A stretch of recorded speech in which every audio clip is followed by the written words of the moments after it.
Lueny I kompero matie kabiro malupe kibalo kaber murumuwa tie ka kelu la peny maduong I kin dan mapat ma ki penyo ni ngama nomiro nen kit ma ki gwako kwede kaber murumuwa. La choch pa Wan Luo Tv David Magere uloki ogong Mark ma eno tero dir mapat ma dano romo neno kita gi kwanyo kwede yen nyo kaber gibalo kaber murumuwa kuno gi tiyu bene minene ki dwako chen weko bed mabe pia nyim madire. Wanen matute ma a kibod la choch pa Wan Luo TV man David Magere Igulu City. Kadi bed ningo dano duchu mere olotogu tigi gimo me keligi gin magi mero none pikwo mana tika lore kum kero mawano iyo me yen mo wekengwe ji piri itetero kiji mapapat madano tiyu kwere machalo mach ma udoko peko madit tutwal kum kariman pien beru chalo petie karomo dano.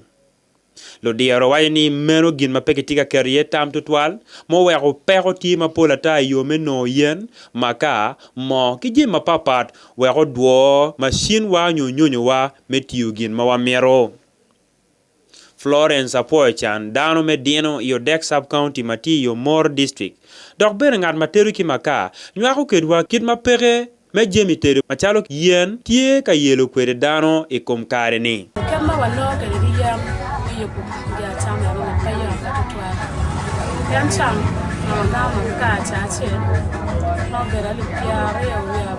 bera na piara ya bora ya kubema kati wa piara deku ya bera ya besi kama chalo wano wara kari kenyo kata kaya maa mtaka mchara chali chara bino kemping dam ta piara ya madu na no wa chulita timu ya mabaya yan dira malaka gwa ma ma chama do to ni ya ma ta to no ene da ko do da ko da chara ni no da ko wa pe ko kana Mano bir ma chala do ki mengo atamne adu ko me winyo ko ni ma ba ma da ta winyo na kiredio okay me na ma cheli en ken ke be ro ken ma pe no tam ke bala wor pe ram te ma pe en tam ma yin winyo na ne yekela la bere ko ne a winyo ngara timo gana mane ngara na amba mi akati ma kata nya wina ati mane kita timo mane kera wan bru ma kera ba mi awati kera yana wa tika kera wala la ki yung chel kono Jennifer Adong dano matiu ki yen Igulu City tie ka boko irwa kit makwe yen mo kene tie ka tum kwere kum kare ni yen dong kum kare dong pero tumo dong wa tika tum ki yen mo ka wa no yen mo ma yam no be pe ki mo ko ge chalo korogi kidong yen mo kene chalo puano gi kaogi eno dong yen ma dong kuberi tiga dikere de pepa yen do tumo yen tum pen yen no kichako tikere chan wan ma dong wadonyo bedong wano dong yen tiga tikere Adong wajuni petwer korni waromo beru la bon tikiyen ento metani pegetong warola taya mani ye lok pa dong mior ke pet yen mior ke pet pen me gengo ne obele pegiti kere po be genge eto mior ke pet yen kage wai ke geng da no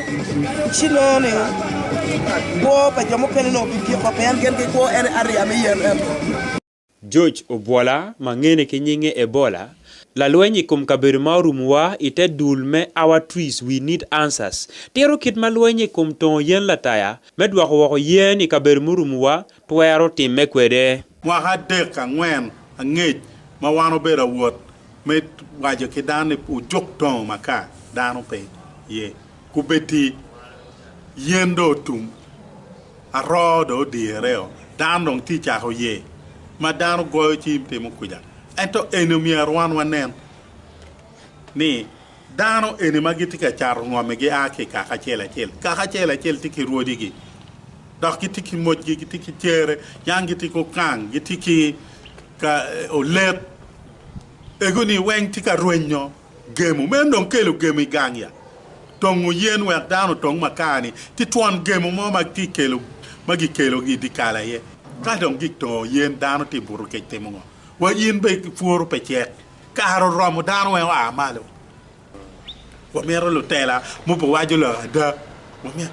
dano wen lo tela dini nga wen kongi chak fun me gwa ko kar be mo rumo wa watamoni kano jome NFA joma ti pero yeno weng gite yeni kanicha gilegi pere weng wek dano change bet weng ke chere lega I doki seedlings kada dek ke temi cha bera dek me pero ga chelo pero kadi yen piario jomo chere lega weng me miolo teno kadi pi kadi ngo onyi no watika dwa hodeyo mamegwa I kachoke meneno kit meluenyi kumaduki mepeko meyen kijemi ma mero metedo masit kigulu district local government ayo yobi chabit mo karangech John Mark Agong la dero nyo consultant I lok me kaberu morumwa kiber ngat matiyu te dulma giluoni zote family limited iyo yam district tero lok ibu matie malupe ki lueny ikom kaberu morumwa kigwako jemi mawatiyu kwere Because Karek no minister work departments may energy be the local government. Work minister finance ma law kom lim I Uganda kan chwalu chente I department ene me work on any or en local energy ni gi chwalu chente pire because in peram recruiting lati I te ber ma be miyo no ngo tich matia kay recruiting lati no tich mir betie and we tich betie mir gi chwal chente me tich ani tiye so kay nero a full ministry, mati ye cabinet ministers, tiye state ministers me energy. Eto ke bini in local government kama gati tiye factories magiti kobnin giti ger factories any kwen. Factories peki ger ministry, ger factories in districts. Ka factories obedi district numero lokom energy obetiye because the communities mukene gichako toje melaro yen tedo because yen kompedi yen umpeti gitongo matiyo ni weng aya me pitro mukene me replace magitonia piti time and pitting at mo can mati in charge meneni kurga enuti so better take mero government nen kidero work departments me energy be created the local government kede ochwal be chente bien creating department round there america to me chwal chente me ti work gi cho ngat mo achal energy officer I district achal ma Uganda weng nurombere chake patich I budget mokaro pi mwakalim alibario kipiru dek gamente me Uganda omiyo chiling maromo trillion achel tona ngwen keken pi lok me dorje me energy makono adokene pengene kabikela loga lok magi boy doge pi Wan Luo TV David